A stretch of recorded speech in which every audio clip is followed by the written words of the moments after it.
fine. Go ahead. Well, Congressman Pitts, thank you so much for coming to speak to the LNP editorial board today. We're grateful for your presence and your time. We're going to go around by introducing ourselves. My name is Suzanne Cassidy. I am the opinion editor at LNP. Joe Hinkler, Deputy Opinion Editor at LNP. Karen Shui, Politics and Government Reporter. Dan Marshko, Staff Photographer. I'm Tom Merce, the Content Editor. And we'll be joined shortly by Barbara Huffroda, our Executive Editor. Okay. Congressman Pitts, I was hoping that you could just begin today by talking a bit about your hopes for your 10th term, and if you will have any new priorities in this. Sure. First, let me thank you for hosting this forum. It's a wonderful public service that you're doing, I think, for the community. As you know, I chair the Health Subcommittee on the Energy and Commerce Committee. And we have started an initiative called the 21st Century Cures. And I've conducted 10 public hearings and 10 roundtables. A couple of months ago, we had a roundtable here in Lancaster. And I had Dr. Francis Collins, who's head of the NIH. I had Dr. Margaret Hamburg, the FDA Commissioner. I had the Chairman of the committee, Fred Upton. I had my ranking member, Democrat from New Jersey, Frank Pallone. Had my Vice Chairman, Dr. Burgess, Michael Burgess from Texas, and a bunch of other experts in the roundtable. Basically, it's a multi-year program, and we're finishing up the first year. By the way, that meeting called the Roundtable in Lancaster was the first outside of Washington, and we've since had several around the nation. But and they're very well received. But the idea is to talk to researchers, universities, agencies of government, think tanks, doctors, patients, organizations, even venture capitalists, all the stakeholders involved in creating a cure and doing the research to identify cures and try to get them from the research stage to the patients faster. There are some 7,000 diseases, but only 500 cures. And so all of us are touched by many of these diseases. And the idea is to identify barriers, overcome some of the barriers, regulatory or whatever process barriers, and get cures to patients faster. It's really very important. It's a bipartisan effort led by both sides. And that has been my MOU for my chairmanship. I have tried to reach across the aisle to my friends on the other side of the aisle, in the subcommittee, in the committee, in the House, in the Senate. And we've been quite successful at getting bills enacted into law. We've had 25 bills. We combined some of them into 17 bills that became law. In other words, they went through the hearing process, through the subcommittee, through the committee, through the House, through the Senate, before the President, and the President signed them into law. 17 so far. I expect a few more before the end of the session. And that's, I think, quite an unusual record. The average number of bills becoming law for a whole committee is a little less than 2. Let's say 2. And in my subcommittee, we've had 17 so far. So that is primarily because we've worked in a cooperative manner with our friends on the other side in a bipartisan manner. It takes a lot longer to do that, but it's much more effective. And in a period when they say Congress is dysfunctional, not getting a lot done, I think we will probably be known as the Public Health Congress because we've done so much, and I think we will continue to do more in public health. So the 21st Century Cures is based on that model, and the outside organizations and stakeholders are quite excited about it. I hear from them all the time, and of course I deal with them every day, every week. So that's one initiative that we will act on. We're working on the legislative action on the first, on the words for the legislation right now from the recommendations of all the different outside groups. And we will introduce that in the beginning of next year and act on it. And I expect, hopefully, that it could become law before the middle part of the year. The big issue that everyone is concerned about is the economy. We're still struggling, sort of struggling along with our economy. It's primarily a part-time economy in many cases. A lot of people are having to get 2 and 3 part-time jobs just to survive. One reason is the effect of the Affordable Care Act with the 30-hour work week. So a lot of people are working 29 hours or a little less, 28, and they've lost their health care coverage because if you work 30 hours, the employer has to provide health insurance for the employee. So a lot of people have been put part-time, and they've lost their benefits. And and we've had growth in part-time jobs, but I'm talking about full-time, career-type jobs, stimulating an economy that creates an atmosphere in the country where jobs are not only created but grown. And I'll give you one example. In the medical device field, which I deal with all the time, a lot of, you hear about tax inversions, a lot of companies going overseas are going over the medical device companies because this medical device tax, it's a 2.3% tax on total revenue, not just profits. So a lot of medical device company execs are telling me that they're growing overseas, not here. Now the problem is those are good paying jobs. With those jobs go innovation. And so I think we're on the edge of losing some of our leadership in the medical device field. All your venture capital is over in the EU now. And I would like to keep that, as well as the pharmaceutical companies here in the U.S., be on the leading edge as far as healthcare is concerned. There are other reasons some go overseas as well. One is the corporate tax rate, highest in the industrialized world. And you know, that is a basic cost of being in business, your tax levels. I might mention Pennsylvania has the highest corporate net income tax of 50 states. So businesses in Pennsylvania are at a particular disadvantage on corporate rates. But so dealing with the tax levels uncertainty, the regulatory climate, overbearing, I think, the administration trying to do by regulation what they couldn't get through legislation.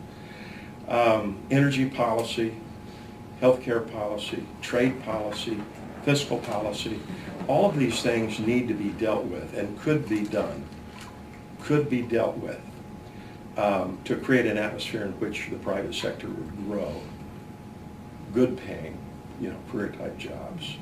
So those are a couple of issues that I really am concerned about that I will be working on. Thank you very much. If anyone minds, I've just opened with a question This is yours. based on, You go right ahead. that's Okay. There are 3 over there. You may have those.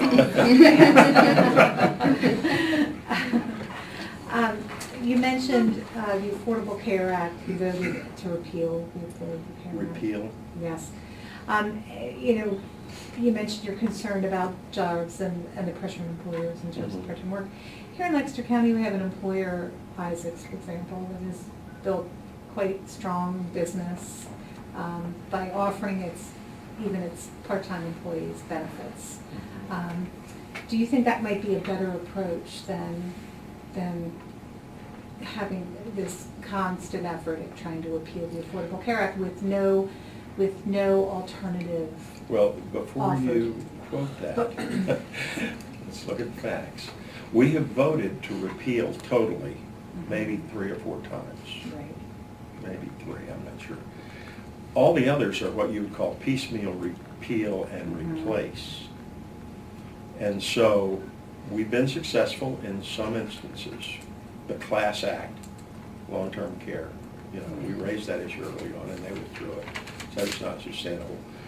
And he signed that repeal. There have been 8 of those types.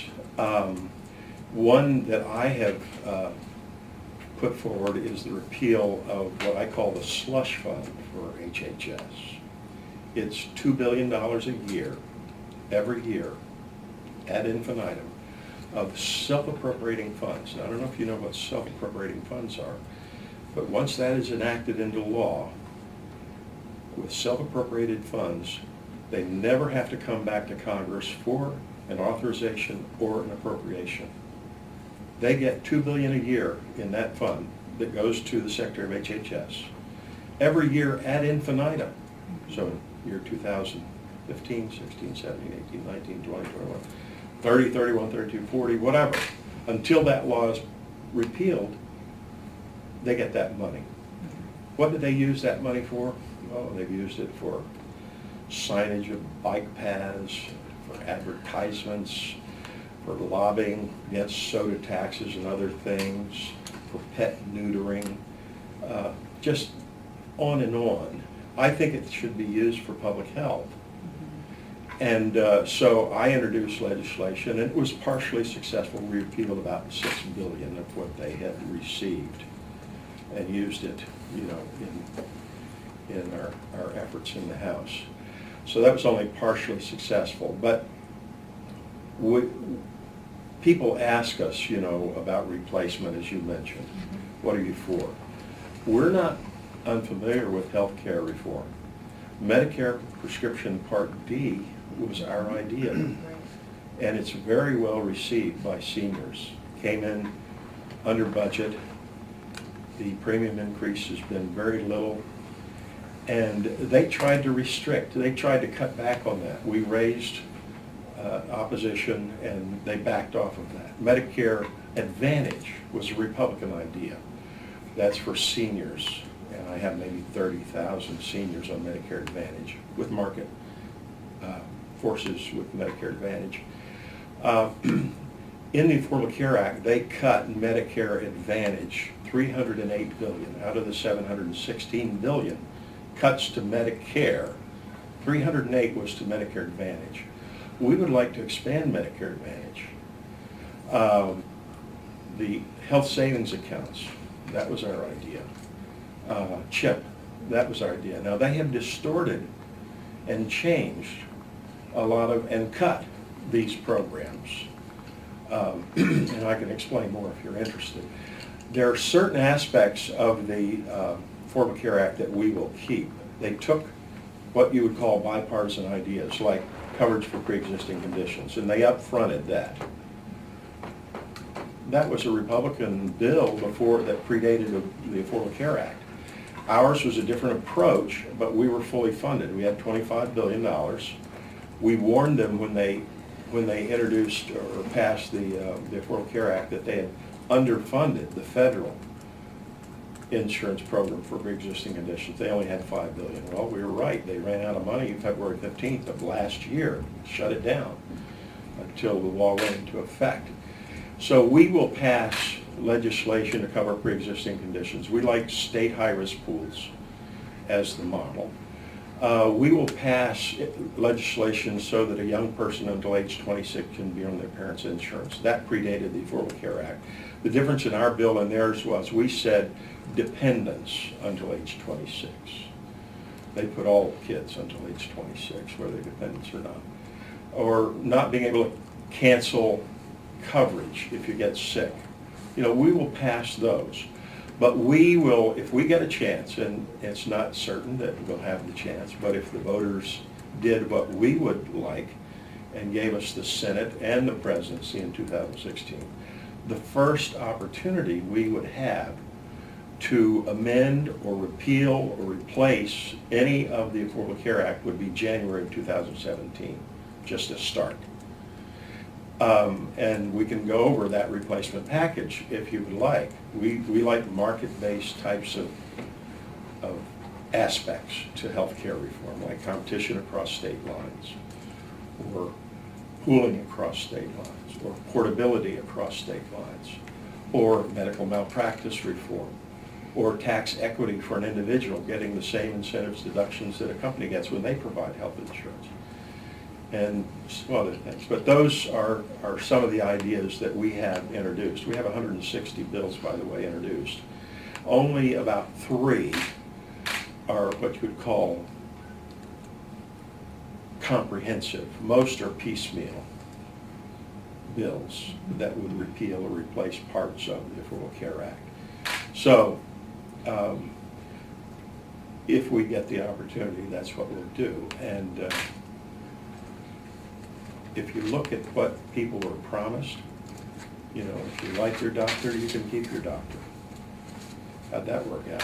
If you like your plan, you can keep your plan.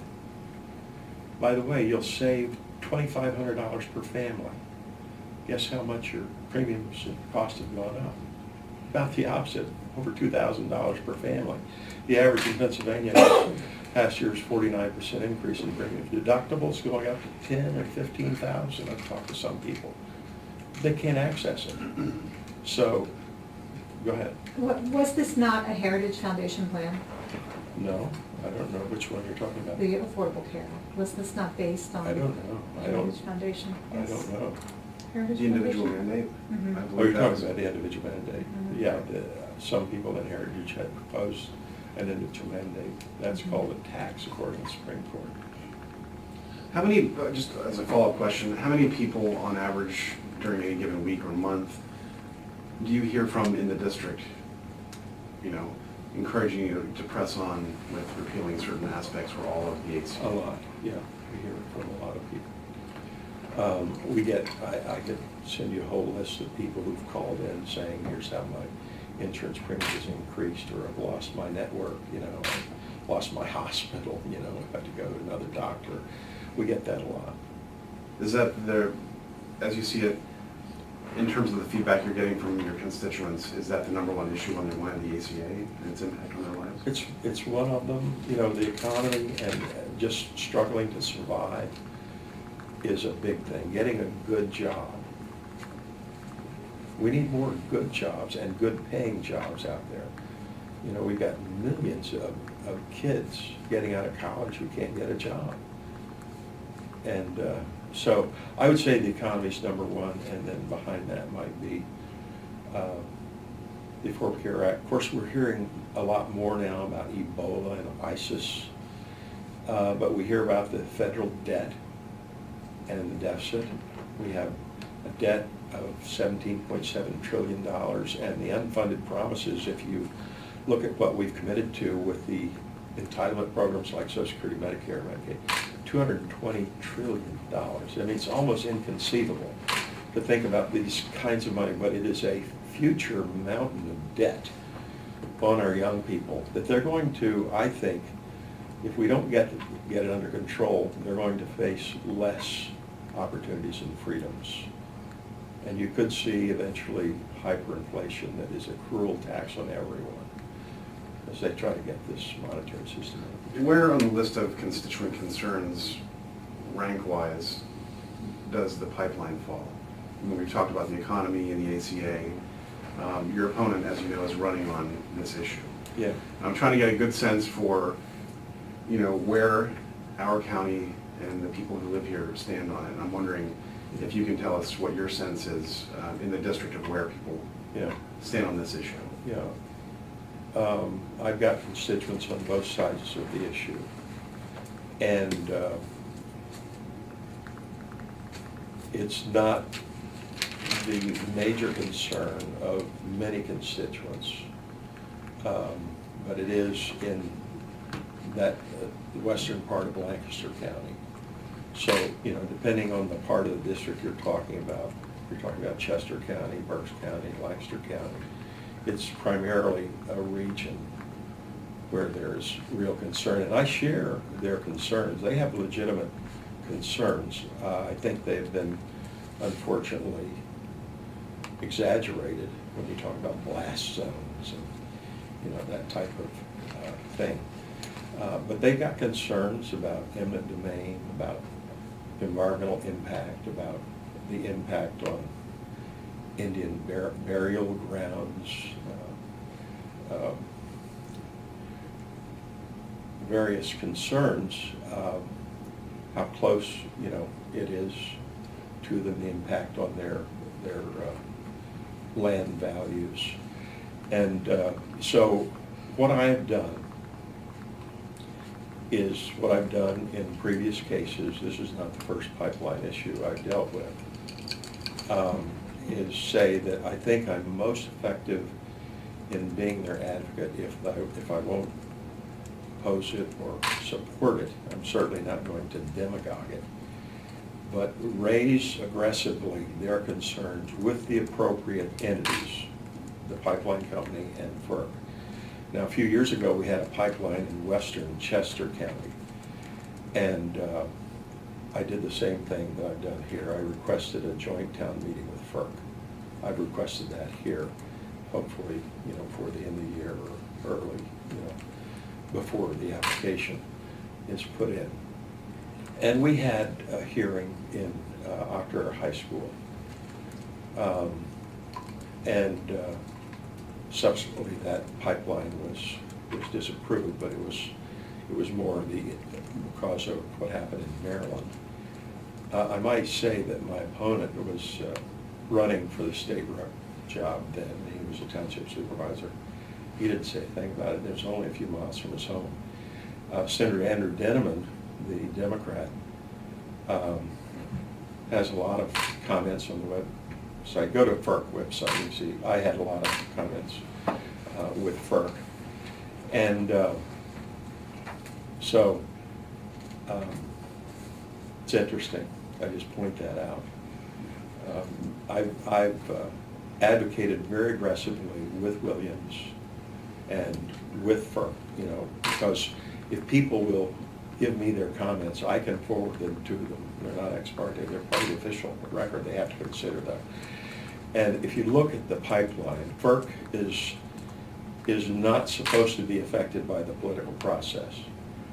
They're supposed to make a decision basically on one thing. Is this pipeline necessary? Now, if they talk to some constituents that I've talked to in the district who say it's okay to export natural gas, for instance, Ukraine, Putin would be less apt to try to exploit or extort some of those countries that are dependent on his source of energy. It would make it, a safer world if that were to occur.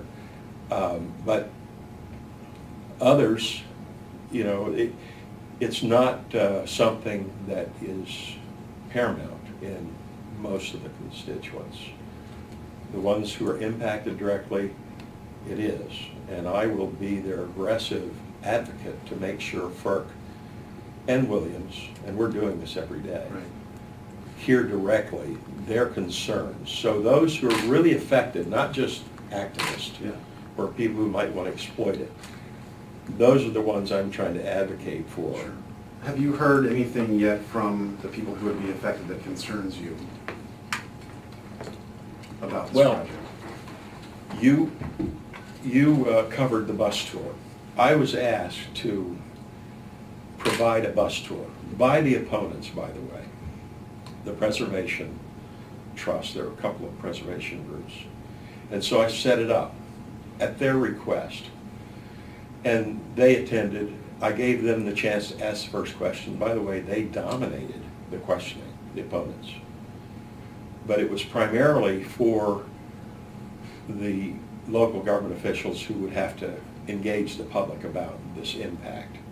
We invited FERC to come. They turned us down, but Williams came. So their main, they had a lot of concerns. They raised them.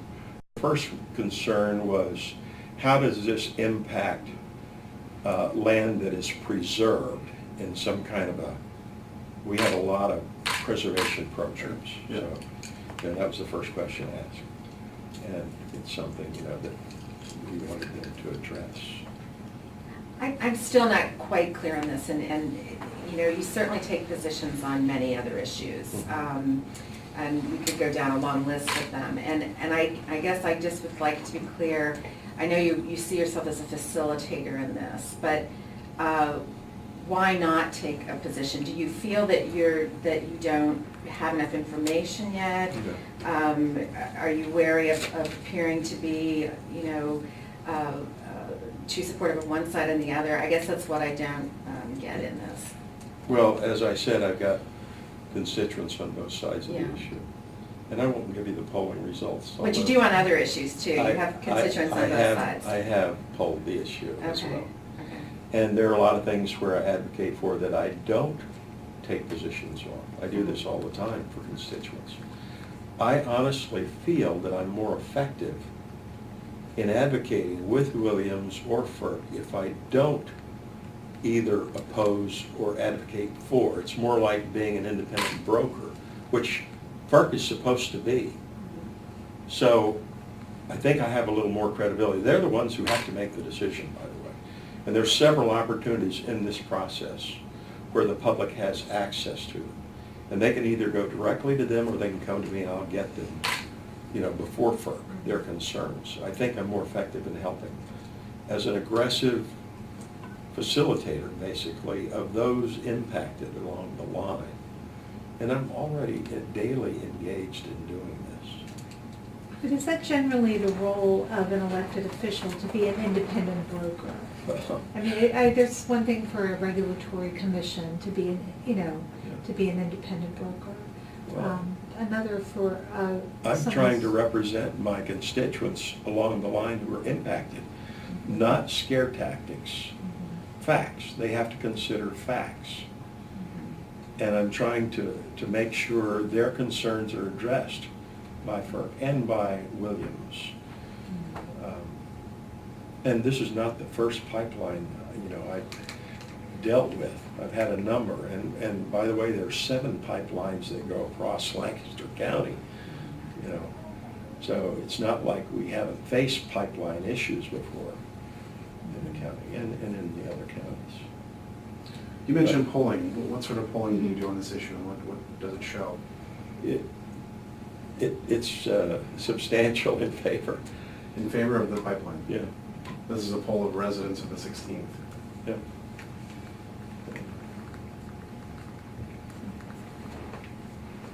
Karen, did you have something? By the way, you know how many farmers I've heard about this pipeline from? Anybody want to guess?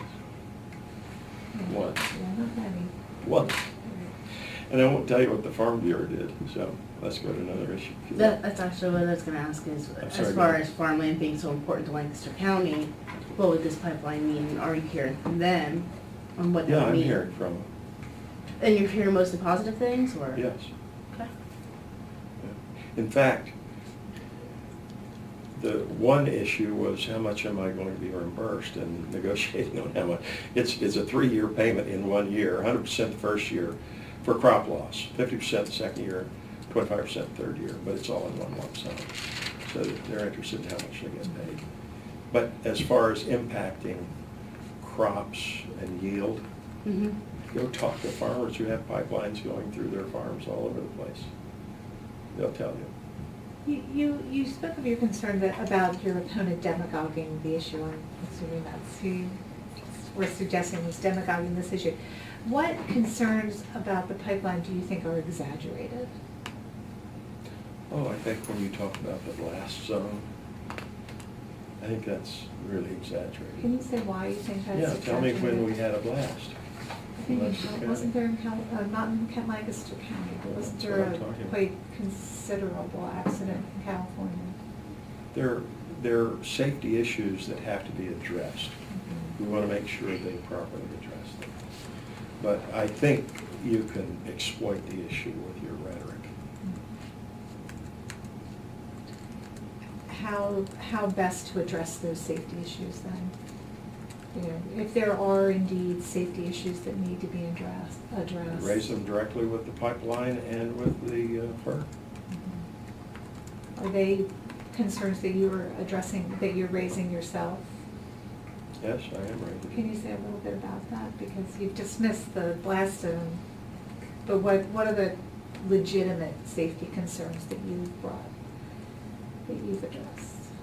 Well, we've raised things like the depth of the pipeline, You know, the technology to make sure they can tell if there's a leak. Which really brings me to my next question, actually. Do you think it's the size of this pipeline that is making it a particular concern, 42-inch? I don't think so. I think some people are opposed to any pipeline.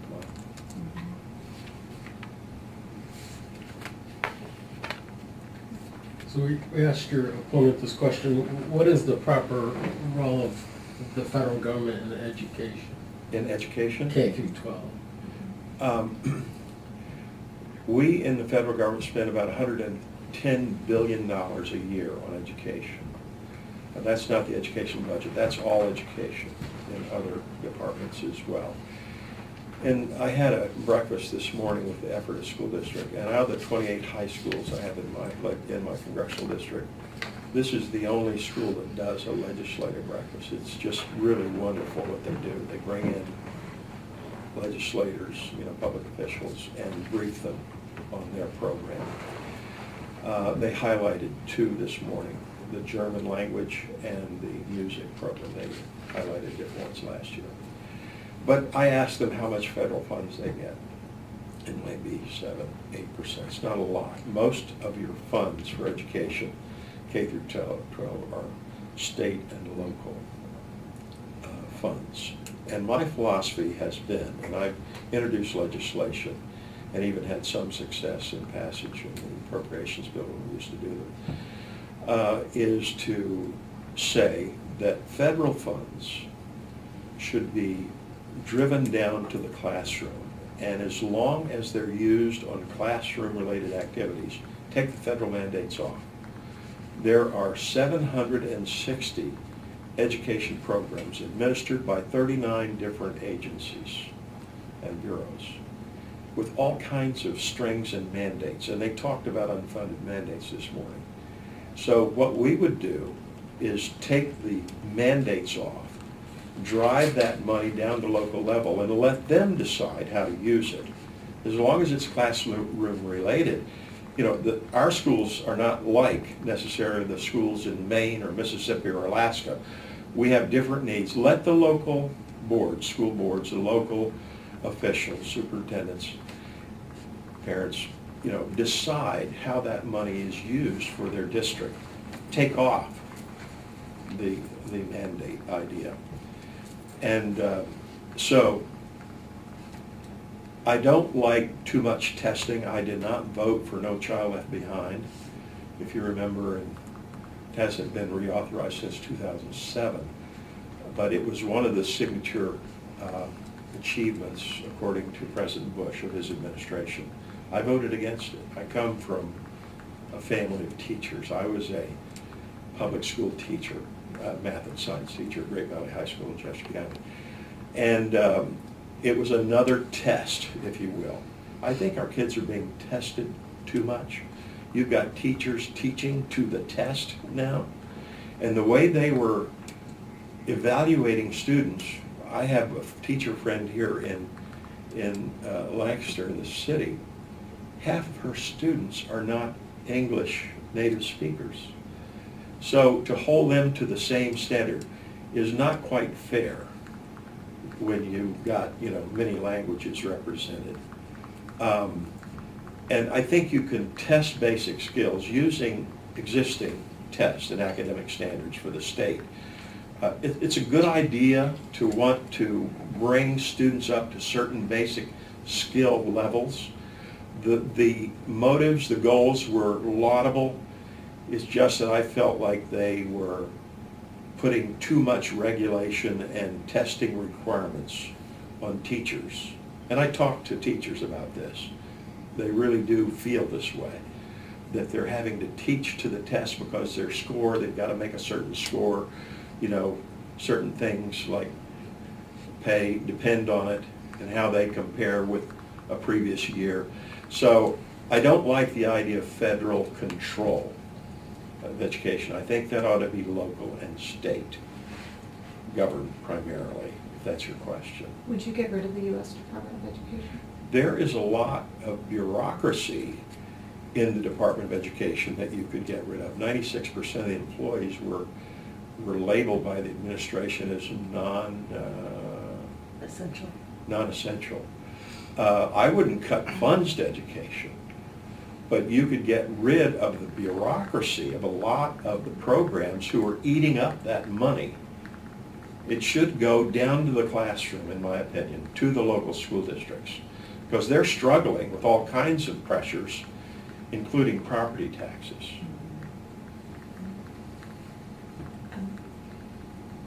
You opened by mentioning this morning that you were at a breakfast with the ambassador, the librarian ambassador. And you mentioned that among the constituent concerns now is Ebola. Yes. Do you support mandatory quarantines for healthcare workers returning? from Yes, West only Africa? I would do it in West Africa. I told Dr. Frieden, who's the head of CDC, this a month ago, and I mentioned it several times to him, that they ought to require a quarantine in West Africa by people who want to come to the United States or return to the United States, who would be quarantined for 21 days to make sure they're not incubating, become vectors coming back here. I think that's the proper place to do it. I've suggested a number of things to him. I'm pleased to see they have revised their protocol a little bit. They've required the buddy system, which I urged him to adopt. They've also said that they will gown and de-gown in an anteroom. Over there, these clinics don't have running water. They don't have air conditioning. It's very hot.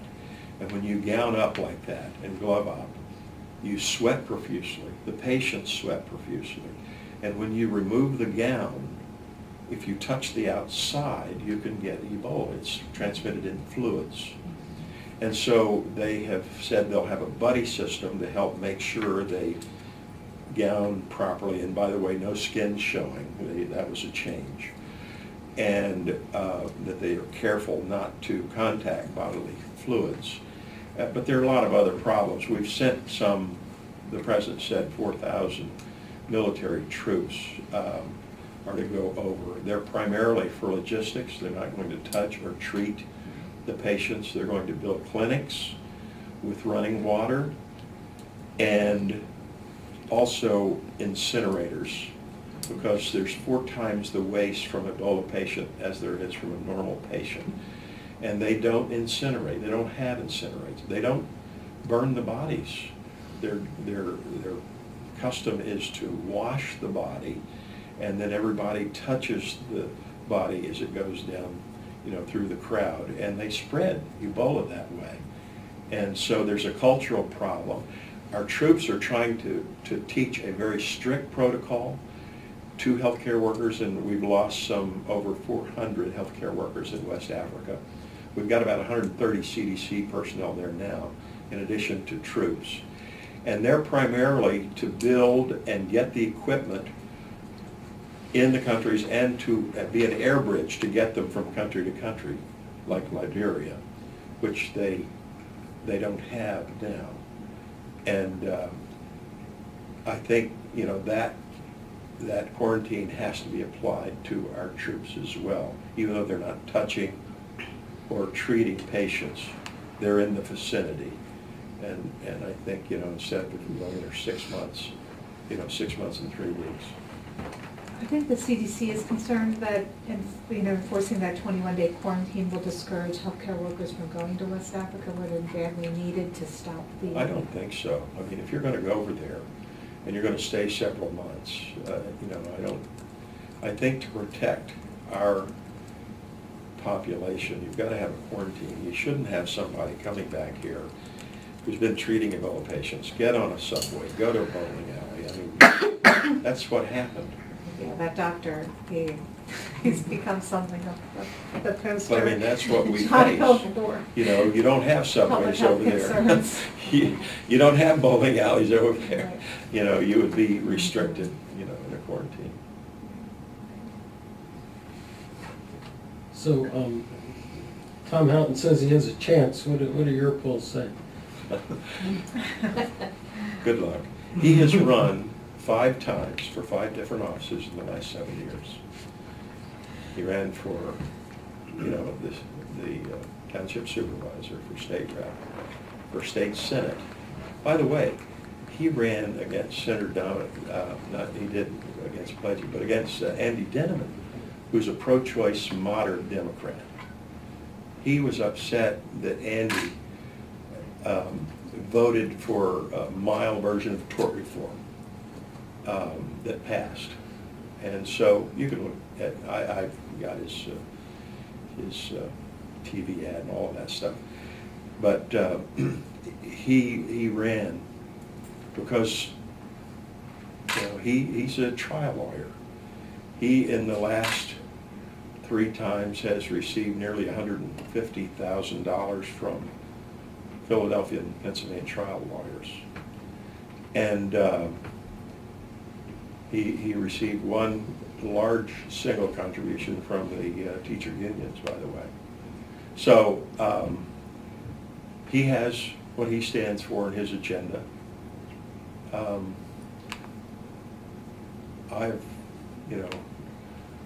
I've run several times and been reelected. I feel very confident that we are running a good campaign, and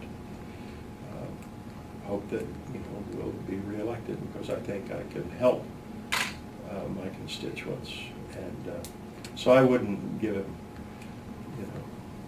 a high chance. But he's politically doing what he says he thinks is politically right. He said he thinks he can win Berks County by a certain number and Chester County by a certain number, with Coatesville added in the district. And if he can split off the western part of Lancaster County, which is red, and turn it blue, he has a chance to win. And so watch the results, and I'll be down at first, because the cities of Reading, Coatesville, Lancaster come in first, and I'll be way behind. But then, watch the small towns and the rural part, and I think I'll win to handle it. And what you've said is that you're polling on the pipeline issue. Mm-hmm. I mean, it's coming back, as you put it, in favor, right? So Yep. his hope is that the people, especially in the western part of Lancaster County, are going to, red's going to turn purple. What you're saying is that your campaign polling, right, Yeah. is showing that that's not going to happen. Yeah. But I mean, that's not why I take my position. And by the way, regardless of what you may think, my vote's not for sale. It never has been. I'm not impacted because I got $15,000 over many years from one company. That doesn't impact my vote at all, just so you understand that. Well, I'd like to talk a little bit about that. A lot of your money comes from the health and energy industries, which is a subcommittee that you sit on. Yeah, Should that be allowed? Should why not? lawmakers They that are hate each making other. decisions over those They're against industries? each other. Doctors, hospitals, all kinds of groups, they're not together.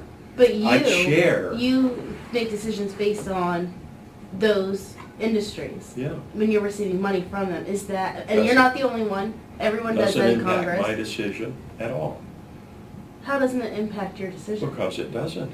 And why are they doing it? I What's do. in it for them? Why Well, would- because when I'm, as a chairman, if I have a fundraiser, and I have them every week through the year, if I have a breakfast fundraiser, I have all kinds of people want to come to advocate on their issues and educate us and talk about it. And that's fine, they educate me, a lot of them educate me on their issues, because they usually know their issues much more in depth. We're more generalist, so we are acquainted with all kinds of things, but if you really want to talk in depth, you've got to talk to the people in the industries, and they can drill down.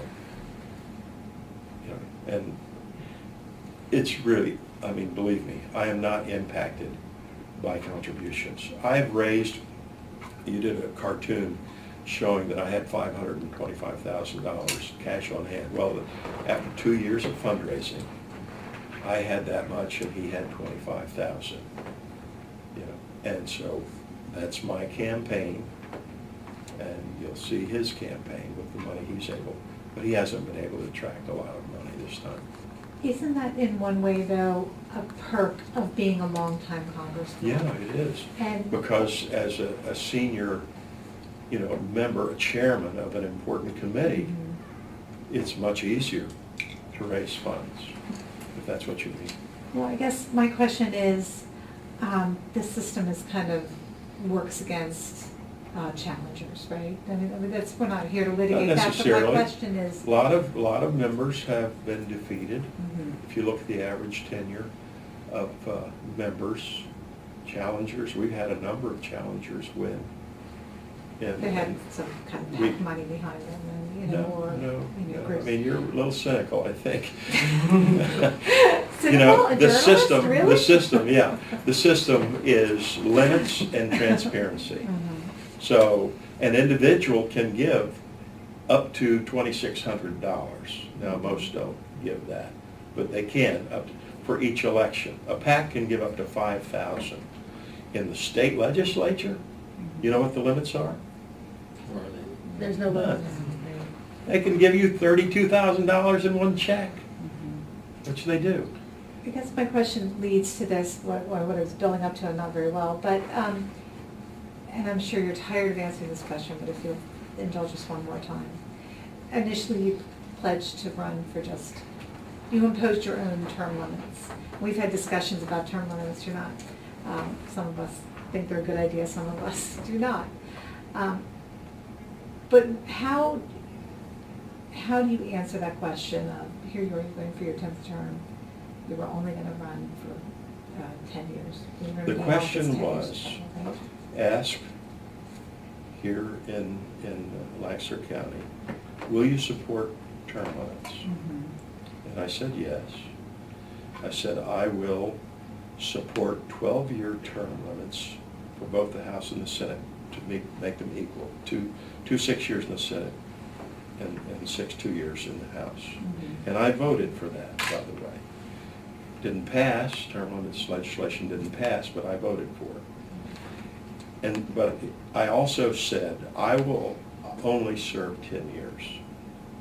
Now, when I saw what happened in 2002, when members who had self-term limited to 6 years, they, in their last session, were basically considered lame ducks and nobody would even listen to them.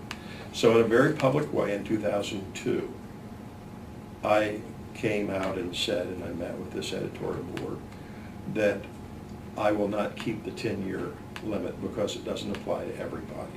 If it applied to everybody, if we could pass legislation, fine. But I'm not going to turn the Congress over to the Barney Franks, the Charlie Rangels, the Nancy Pelosi's of the world, when they will not keep term limits and you want the rest of us to do it. So I'm not going to keep it. And I won't tell you how long I'll serve. Because realistically, every other year, my constituents can term limit me. But they've reelected me, 5 times since then. Do you regret having said that you would only serve 10 years? Do you feel dogged by that early? I'm only dogged by statement? you. You weren't there when I said it. I'm the one who told you I said it. I had a big press conference and told everybody. The approval rating of Congress is, shall we, to be diplomatic, not high. I think some polls it's down in the single digits. And to be fair, also, the president is not doing very well in approval ratings either. And so, could you just share your thoughts on that a little bit? Do you see yourself as a contributor to this dilemma that we see now and the cynicism of government? We hear people say increasingly that the system's broken, that people don't have faith in their government, that they, when I came in, you were talking about working across the aisle, that kind of thing. How do you see yourself, do you think the system does need to be fixed? And how do you see yourself, if that's the case, as somebody who can help to fix it? Well, this Congress has been dysfunctional. We have passed 384 bills in the House with bipartisan support. And they're sitting on Harry Reid's desk. He refuses to even assign them to a committee, refuses to let them vote on it. So I understand people's frustration. I'm frustrated because we've passed lots of good bipartisan legislation and he will not move. Hopefully that will change, next year. But the American people gave us the system we have. They elected the Democrats in charge of one chamber, the Republicans in charge of another chamber, of course the president with the Senate. And so it has been dysfunctional, except the bright spot, I have to keep reminding you, is public health. We have passed pandemic preparedness way back, in January of last year. We passed all kinds of things like drug supply chain security, track and trace, the industry calls it, the problem of compounding pharmacies, the Emergency Epinephrine for Public Schools Act, bills on autism and Lyme disease, on trauma centers, poison control centers, on the Medicare formula for reimbursement for seniors by docs, on and on and on, into law. I don't know if you understand how hard that is to do. It's taken us two and a half years. It took us 2.5 years to do the FDA reauthorization reform for prescription drugs, medical devices, generics, biosimilars, with a lot of reforms. In fact, we put about 20 bills finally in that one bill. And that's not part of the 17 I'm talking about. That was last year, or last session. But that is the model. It took us a lot of work with all the outside groups and across the aisle to get that. And we did things about antibiotic resistance and drug supply, drug shortages, prescription drug abuse, all kinds of things in that one. It can be done. It takes a lot longer, takes a lot of work, and everybody gets a little bit of credit. And so I think, if you look at dysfunction, it's primarily because there's a breakdown in leadership between this House and Senate and the presidency. What I try to do is establish relationships. Relational politics is vastly superior to noise and pressure politics. Mm-hmm. My opponent's practicing noise and pressure politics. What I practice is relational politics. So I get to know somebody, build a relationship, develop a trust. I can get more done in 5 minutes than a lobbyist can get done in 5 months when I've got a relationship with someone. That's the key. Working in a bipartisan manner collaboratively so everybody gets some credit.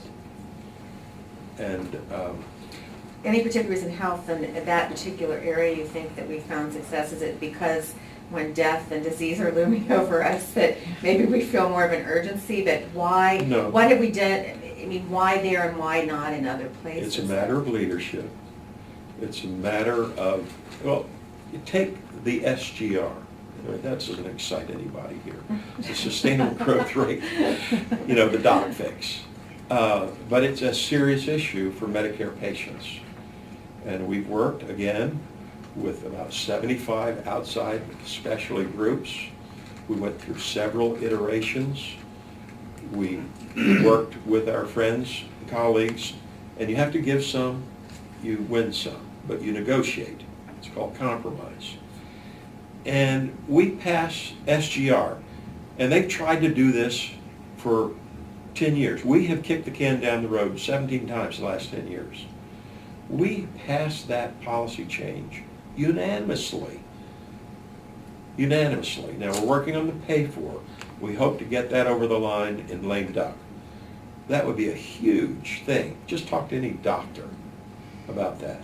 I mean, that's the first thing every doctor raises with me, or if you go to the hospital or anybody. So it can be done on other issues. It takes longer and it takes a collaborative approach. And I think if we get SGR finally over the line and passed, that is what you call Medicare reform. We need to address the entitlement programs, Medicare being the one that will probably go bankrupt first if we do nothing. We need to act to save and strengthen Medicare, Social Security, and Medicaid. And if we're able to do that, I think it builds some trust to get some progress to do some reform on entitlements. If we don't do it in a bipartisan manner, you cannot reform entitlements. You've got to act in a bipartisan way to save and strengthen Social Security, Medicare, and Medicaid. And they comprise, if you look at all the mandatory programs, about 87% of the budget. Only 13% is discretionary, and that's where education funding comes in. And they're getting the squeeze, and they'll continue to get the squeeze until we have permission from the public and the press to work in a bipartisan manner to save and strengthen Social Security, Medicare, and Medicaid. And the principles we operate will insist on this. Anyone age 55 or older, they're guaranteed their benefits, their COLAs the rest of their life. They plan their whole way of life on this. But under age 55, let's try to get some reforms to save and strengthen them, keep them from going bankrupt. So they're there for your kids or your grandkids. And that's driving the budget right now. 10,000 seniors every day are retiring and going on Social Security and Medicare. 10,000 a day for 19 years. The demographics are amazing. We've got to get this fiscal problem under control, or it's going to put the squeeze on everything else that you perceive as being government, like education. One other quick question I had in follow-up to that, in the approval waiting for Congress is, I get the sense that a lot of individual voters see the vast amounts of money pouring into the system via super PACs now. We're heading into 2016. They're going to be, the super PACs are going to be out again. We now have 501c4s, which are able to spend all the money they want, raise all the money they want. They don't have to disclose who is giving them money. So they see all this happening, and they're wondering, well, how in the world can I, why should I be involved in this process? So I guess my question is, going back to Citizens United and the Supreme Court ruling that case, and several decisions before and after that, do you feel that the Supreme Court made the right decision in Citizens United? Yeah, well, the Solicitor General asked, or answered a question the court asked, under this, could the federal government ban books? And he said yes. We're talking First Amendment. You want to amend the First Amendment? Good luck. I mean, the First Amendment, not the Second, 6th, 16th, 26th, the First Amendment. So it's freedom of speech. You want freedom of speech, you want to say anything you want to in your newspaper. Why shouldn't you be able to? And these are groups of people who... Corporations too, and unions well, as well. They're people who form PACs, basically, and they spend money based on their issues. It's a free country. What's the problem though with disclosure, making people who contribute? I don't think there is any. I think we should have disclosure, full transparency, and limits. That's my philosophy. So even people who contribute to these funds? Yeah, I would have transparency for everyone. I think that's the light of day is a good thing. Could we just switch the focus just quickly, and I don't know how your time, but you mentioned early on that one of your constituent concerns is ISIS, or Yes. Islamic State, as Yes. AP style calls it. Yeah. To what do you attribute the growth of Islamic State? Do you think this administration played a role in fostering the growth of Islamic State, and how do you counter it? How do we counter it? Well, I prefer to call it ISIL. That's what the president calls it. ISIL, Islamic State of Iraq and the Levant. Levant was the old caliphate from Turkey down through Syria, Lebanon, Israel, Jordan, Palestine, Egypt. Mm-hmm. And their intent is to have a nation state. They're well organized, well funded, and they use the awful terrorism to advertise, to get the extremists to join them, and they've been very successful. They're now within a couple of miles of Baghdad, surrounding Baghdad. It's a very dangerous situation. If Baghdad were to fall, by the way, it would be a world-changing event, in my opinion. You'd have massive bloodshed. And I think it would empower Iran in the region. It would be a tragedy. And I fault this administration. We could have very easily had a status of forces agreement after the surge. I don't think he wanted one. He certainly didn't push. McCain and Graham, Lindsey Graham, friends of mine, were over there when they were talking about that. They felt very confident we could get one to leave 10 or 15,000 to help secure. The problem is Maliki removed generals, professional military types, and put in his cronies in the head of the military forces there. We've trained something like 700,000 troops in Iraq, and then you've got Kurdistan, which we don't train or equip, and they're good fighters and they're allies. I think they should be the boots on the ground primarily, but I think we need to train military leadership for that army. The generals were the first to flee Mosul when the Iraqis fled, and ISIS got all of that equipment that we had given to the Iraqis. I did not favor the president's proposal to arm and equip the rebels in Syria. I thought that was a mistake. Number one, it gets us involved in a new war, which he has started with Iraq and Syria, and a civil war there. And most of those people in those rebel groups are Islamic extremists. They're liable to turn against us and use it against us. I thought we should train Iraqis and Kurds. So I think he sent real mixed signals in the Middle East. He drew 30 different lines, red lines, in Syria, and when they crossed it, did nothing. He undermined our ally in Egypt, an ally of over 30 years who had been involved in the peace process with Israel. You saw what happened there with being politically correct with the Arab Spring and what happened in Tunisia and Libya. He has really caused our friends, and I've talked to these ambassadors, I know many of them personally, they're very insecure about our commitments now because of what we've done.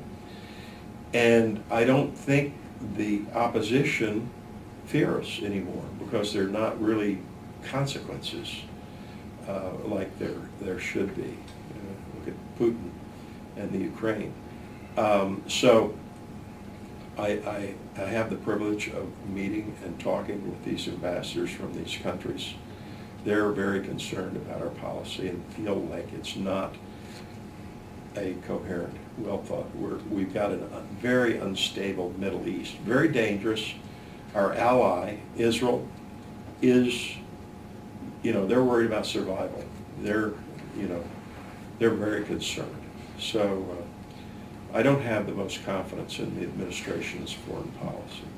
Yes, just two quick follow-up questions. You said that local fighters should primarily be the boots on the ground. Do you mean you would want more American boots on the ground? I think we should have some American boots because when you have airstrikes, if you don't have good intelligence, you really don't know what you're hitting.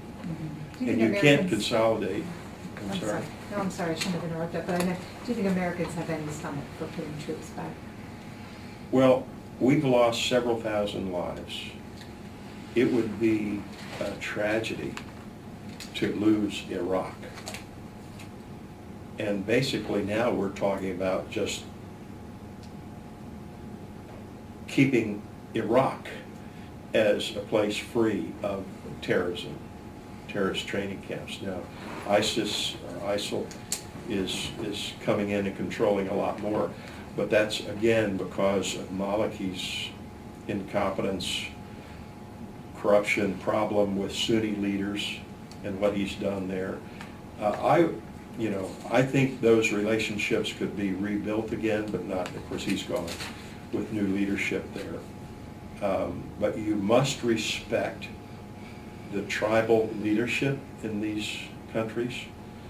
We don't have that mentality. I remember when Bremer was the czar, I wrote him a strong letter criticizing him because he refused to meet with 12 tribal leaders in Iraq when we had gone in there. They wanted to come and pledge their loyalty.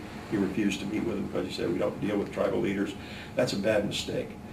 You need to recognize tribal culture, work with the tribal leaders in Iraq, in Afghanistan. They're the real leaders, and you need to work with them. You shouldn't try to impose representative democracy on some of these cultures. I mean, in Afghanistan, only 10% of the people are literate, for crying out loud.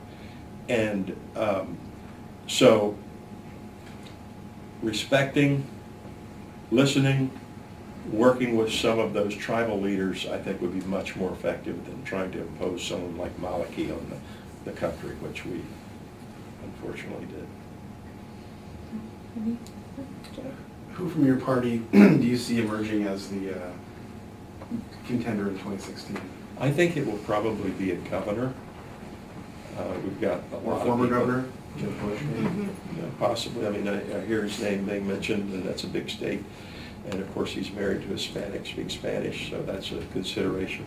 But it could be someone like a Scott Walker and Rubio, you know, from Florida, Hispanic. But I think it will probably be a governor at the top of the ticket.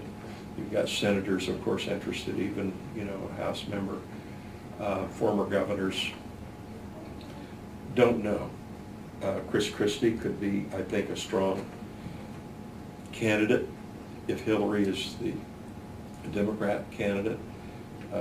It's pretty hard, you know, for a man and a woman going against each other, but he's got that New Jersey way of being authentically New Jerseyan.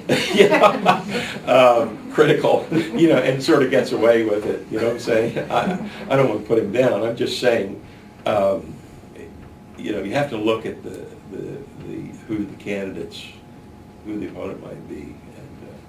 And You raised an interesting, when you mentioned that, you know, obviously Rubio is Hispanic, and, you know, Jeb Bush is married to a Latina woman. Do you think the Republican Party is going to be able to overcome its demographic problem going forward in terms of reaching out to, you know, you were hit in the last general election, you didn't get much of the minority vote at all. You mentioned yourself, too, that the cities tend to vote for Democrats here in this area as well. So at what point can the Republicans actually make a legitimate appeal to the cities again? And do you think what's going to need to happen for the Republicans to be able to make up some ground with minority groups? well, if you have a Hispanic on the ticket, you know, that's one thing. A woman or a Hispanic, you know. I think we need to be much more sensitive to their concerns. I think we will pass some immigration reform, like a guest worker program with visas for various work areas, or visas for certain industries, high-skilled visas for people who come and study here, who want to start a business here, rather than send them back and let them compete against us. An E-Verify mandatory program, so you can tell actually who a person is. If they say, you know, they have documents, you can't tell whether documents are real anymore. But the private sector can do it. You go to another country and put in your Visa card in 10 seconds. You know, they know who you are, and they give you some money. And state and local enforcement of the border issue. If we don't secure the border, we've got to secure the border. It's an issue of national security. North, south, ports. We're one visa away from an attack. So I think you'll be able to see those kinds of bills pass into law. I don't think you will see an amnesty bill pass. That has been included in the Senate version, that it's DOA. I supported amnesty in '86, but it didn't work. And so we still have 12 million illegal people here, half are visa overstays. You could write the law to incentivize them to get back in line, to get, legal. But we're not going to, turn into a secret police state and try to root everybody else out.